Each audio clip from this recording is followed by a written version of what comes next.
Hey there everyone, David here with your weekly Mouthful David video. Like usual, we'll get into updates about the podcast. So we did just drop our latest episode about boxing heavyweight champions. We just talk about, what makes them kind of historically and sociologically interesting for their time. The one we just dropped is part 1 of 2. So the second one should be dropping in about 2 weeks. Our editor had a lot on her plate, but it's a little bit less crowded on her plate now. So the next one should be coming out a little bit sooner. So be on the lookout for part 2, but if you haven't listened, give part 1 a listen. The heavyweight champions we talk about in that one are Jack Johnson, the first ever black heavyweight champion in boxing. We talk about Joe Louis and Max Schmeling.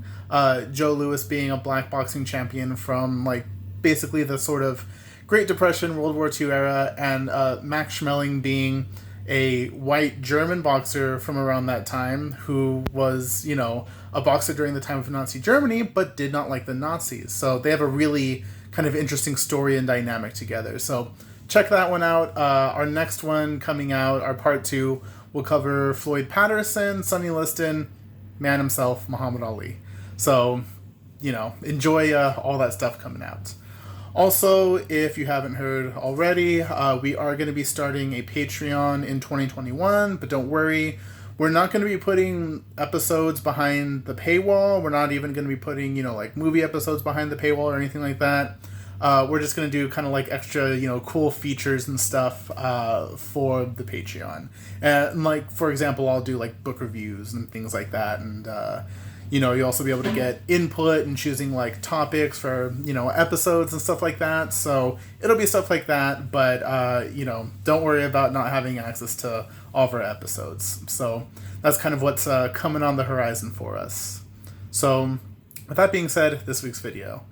So this week we have Thanksgiving in this country, if you're listening, in the United States and everything. And, of course, there's a lot of talk about how the legacy of Thanksgiving, the historical legacy, is not one, honestly, of giving thanks, but of exploitation of the native peoples of this land. So I figured this would be a good time to, plug some books about native history, the way that I have, just different types of history in the past, including the foreign policy book recommendations that I did last week. So this week we'll be talking about native history. Full disclosure though, I've only read one of the books on this list, so this is also, a list for me to check out. There's one in particular actually that I'm really looking forward to checking out. Put it on the Christmas list. We'll see if I get it. If not, I'll just bat myself at some point. But with that said, we'll get into it. So the first book that I'm going to talk about is the one book that I have read, and that is 1491 by Charles Mann. And so 1491 is kind of a mixture of a history and an anthropology book.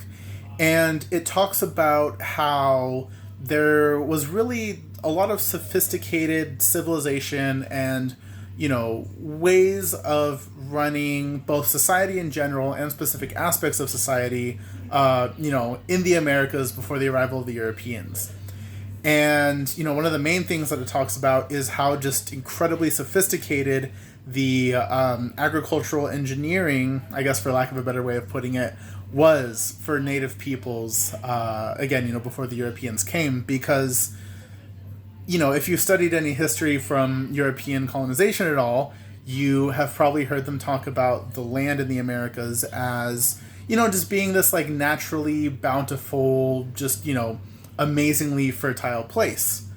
But that's not exactly the case, because it wasn't that, this land was just innately like that. It was actually, millennia of really sophisticated land management techniques that had transformed the land and, made it so ripe and so productive in a really sustainable way that, in a lot of ways, as we hurl toward climate disaster, could stand to learn from. So the book is really amazing, and it's just so specifically good for making you appreciate how sophisticated native culture is, kind of in contrast to how natives are always portrayed as being, simple and uncivilized or whatever. So, that one is definitely a must read.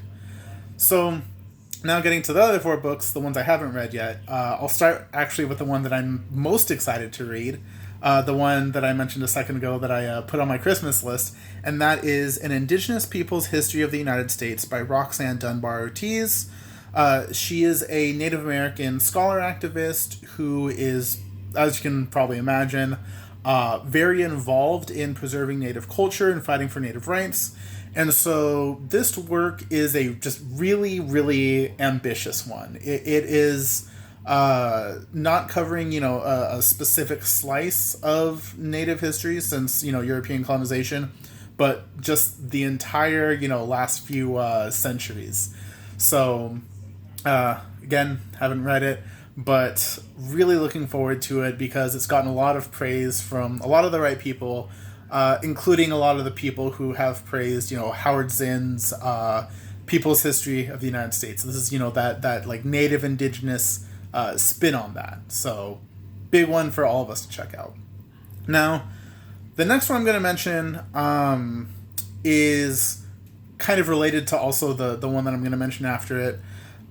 It's one of those ones that's a classic that, since its publication, there's been some criticism of it, but it's also like the work that everyone like talks about when talking about, Native history, and especially Native history during the 1800s. And that book is Bury My Heart at Wounded Knee by Dee Brown.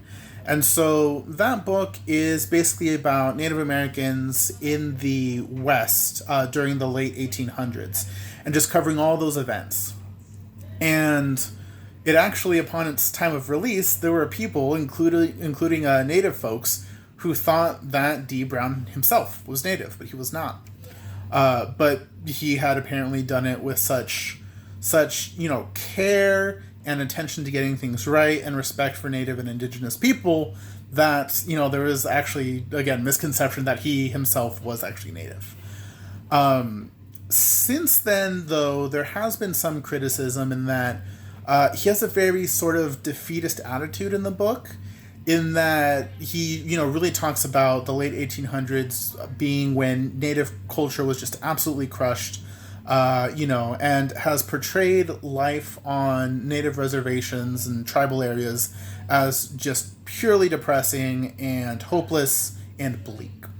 And so that's where we get into our next book on the list, which is The Heartbeat of Wounded Knee, Native America from 1890 to the Present by David Treuer.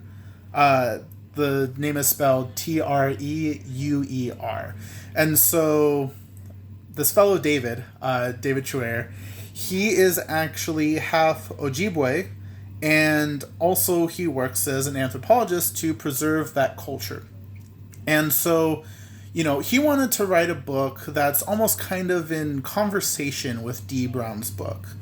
Because, for all the real problems that are on Native American reservations and, the hardship and oppression that Native folks face even to the present, there's also resilience and cultural preservation and a lot of good that's happening there too. And so he really wanted to highlight that with this book. And so this history is, about the hardships, again, that Native folks go through, but it also is an affirmation of their power, their courage, and their culture. And so, again, from my research, it seems like these are 2 books that would work really well read together, right? Because, again, the previous book I mentioned by Dee Brown is very sympathetic to Native peoples, and it does a very good job of portraying the history of the late 1800s and, the Native experience, but again, just kind of bleak, portrays them more as victims and not people with their own power and agency, and is just something well complemented by David's follow-up work. So the final book on the list then is Mary Crow Dog by Mary Crow Dog and Richard Erdos. And it's just basically a memoir of Mary Crow Dog. She was a native rights activist who became part of the American Indian movement of the 60s and 70s. And so, it's just a good way to sort of get a zoomed in personal look at everything that was going on at the time. Kind of give you a more in the mix sort of perspective, which memoirs can be really good at doing, and also just humanizing things, because even the best history books can sometimes be a little zoomed out and not always feel completely human, even when they're well written. So memoirs can just be a good place for that. So anyways, that's this week's video, everyone. Hope you liked it. This is, again, a book list we'll be checking out together, rather than what I'm just kind of feeding to you from my own experiences and past readings. So I hope you like it. Again, I'm really looking forward to reading indigenous people's history of the United States, but I mean also the rest of these books too. Before I go though, just wanted to let you all know, in the spirit of solidarity with Native and Indigenous folks, I am leaving some links to donate to a couple different groups. One is the Warrior Women Project, which is just basically a cultural memory project for Native and Indigenous women who, to do a lot of work, to put it mildly, to fight for themselves, to fight for their culture, and just, to fight for the good of the planet in a lot of cases too. And so this is just a fun to help a cultural memory project to sort of document it and record their stories. Also, unfortunately, the Navajo Nation is one of the hardest hit during the pandemic right now. So there is an official fund you can donate to help them. So I'll be including that. And then finally, there is one called the Protect Native Elders Fund. And so compared to some other funds, this one isn't specific to any tribe or group or project or anything. This is just to help Native American elders in general, because any population, elderly population of any group of people, is the most vulnerable in a lot of ways. So leaving those in there, so if you're able to give, it'd be great if you could. But otherwise, have a great week, and thanks for listening, everyone. Catch you next time.